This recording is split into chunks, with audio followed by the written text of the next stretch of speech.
10. Katherine Goodson. An artist at home.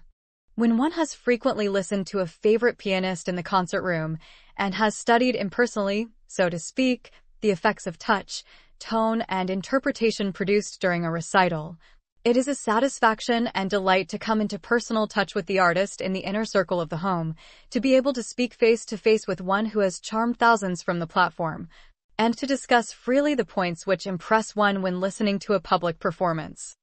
Katherine Goodson. It has been my recent privilege thus to come into intimate touch with the artist pair, Mr. and Mrs. Arthur Hinton, the latter being known all over the world as Katherine Goodson. They have a quiet, beautiful home in London, a true artist's home. One feels at once on entering and enjoying its hospitality that here at least is one instance where two musicians have perfect harmony in the home life. Mr. Hinton, as is widely known, is a composer and also a violinist and pianist.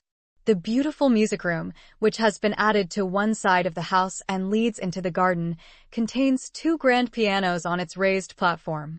This music room is Miss Goodson's own sanctum and workroom, and here piano concertos, with orchestral accompaniment supplied on the second piano, can be studied ad infinitum.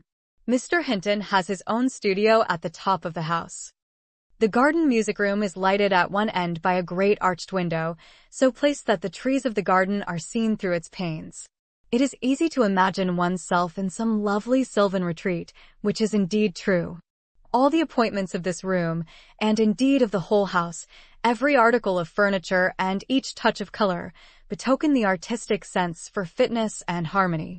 Miss Goodson has a keen and exquisite sense for harmony in colors as well as for color in the harmonies she brings from her instrument. "My coming tour will be the 5th I have made in America," she said. "I enjoy playing in your country immensely.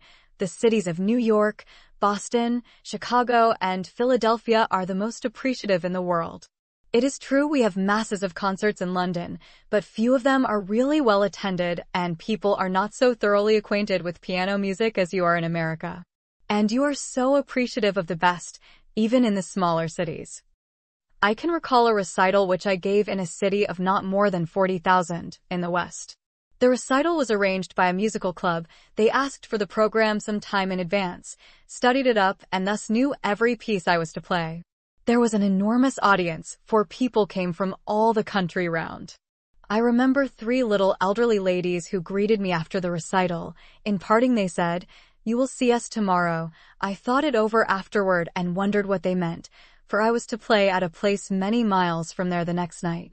What was my surprise to be greeted by the same ladles the following evening. "You see, we are here. We told you we would come." Fancy taking a trip from London to Edinburgh just to hear a concert. For it was a journey like that.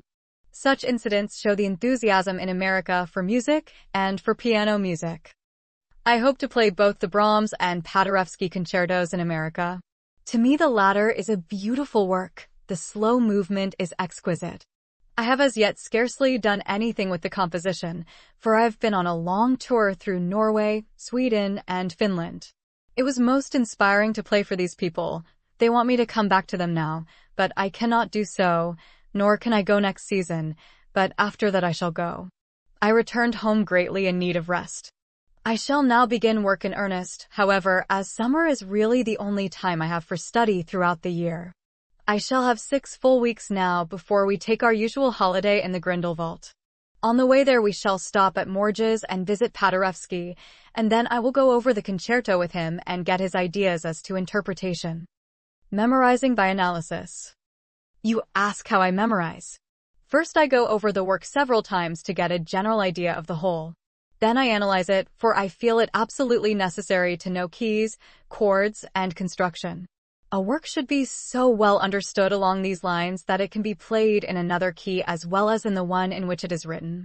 For the actual memorizing of the piece, I generally do it phrase by phrase, not always each hand alone, though occasionally I do this also. I remember learning the Bach minor prelude and fugue in this way. If I were now asked to play any measure or passage in any part of it, I could do so. It is mine forever, never to be forgotten. Asked about the different ways of teaching the Lescotitsky method by various teachers, Miss Goodson said, "As we all know, People claim to understand and teach the Lescatowski principles who are not competent to do so.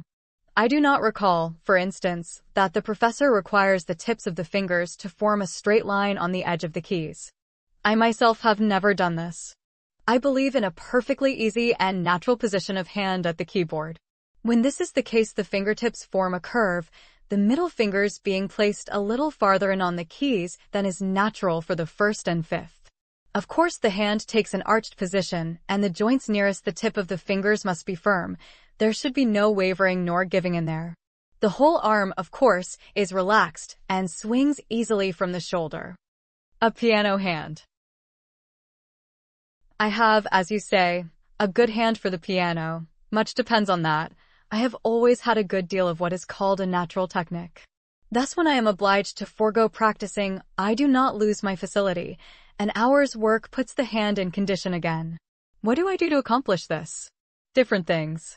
First, some finger movements, perhaps with fingers in an extended chord position, then some scales and arpeggios, then a Chopin etude, and so on. When practicing regularly, I do not generally work at the piano more than 4 hours a day. It seems to me that amount is sufficient, if used with absolute concentration. Later we adjourned to the pretty garden back of the music room, and here we were joined by a beautiful gray Angora cat, the pet and pride of his mistress, and a very important personage indeed. He has a trick of climbing to Miss Goodson's shoulder, from which point of vantage he surveys the world about him with all the complaisance of which an animal of such high degree is capable.